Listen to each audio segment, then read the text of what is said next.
500 places vendues en 3 heures. Ils sont nombreux à avoir fait le déplacement pour assister à la conférence de l'un des pionniers du zéro déchet, Jérémy Pichon. Avec son épouse, le Français est l'auteur du livre La famille presque zéro déchet, une démarche qui attire et intéresse.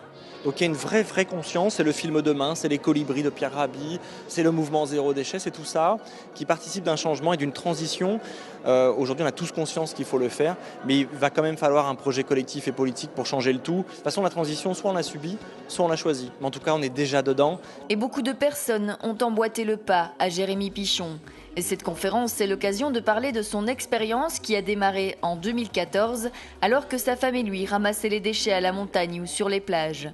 Chaque seconde, 200 kilos de déchets arrivent dans l'océan. D'ici 2050, il y aura plus de plastique que de poissons dans la mer. C'est en constatant cela que Jérémy Pichon et son épouse se mettent en tête de diminuer leurs déchets, en commençant par la cuisine. En achetant en vrac, local, bio et de saison, le couple et ses enfants ont vu beaucoup d'effets bénéfiques. On a redécouvert le goût du beurre, le goût des pâtes, le goût des tomates de saison, etc. Tout ça, on l'oublie finalement et on a une perte gustative qui est énorme. On a découvert qu'on pouvait protéger notre santé aussi, puisque tout ça est bien meilleur au niveau nutritionnel et on a viré toute la chimie qui allait avec l'industrialisation de l'agriculture et ça c'est assez important.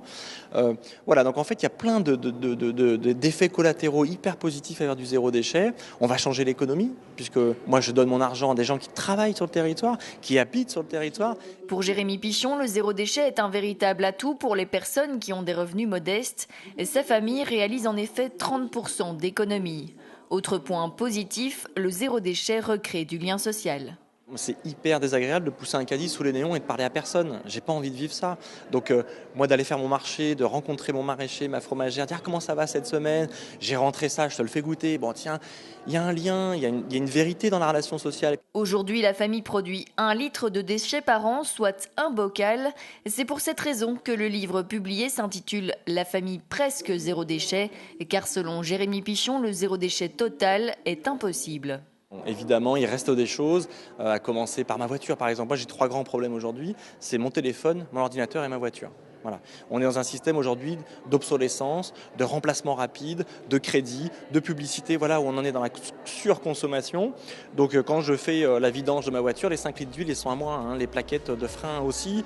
Il me reste encore plein de choses à régler, mais je n'ai pas forcément des solutions parce que l'économie ou la politique ne me le propose pas aujourd'hui. Ce dont rêve Jérémy Pichon pour encore améliorer sa démarche zéro déchet, c'est d'avoir des pharmacies en vrac. La première année, la famille presque zéro déchet est passée de 390 à 3 kilos de poubelles. Un exemple concret et des conseils que Jérémy Pichon souhaite transmettre aujourd'hui à un maximum de personnes.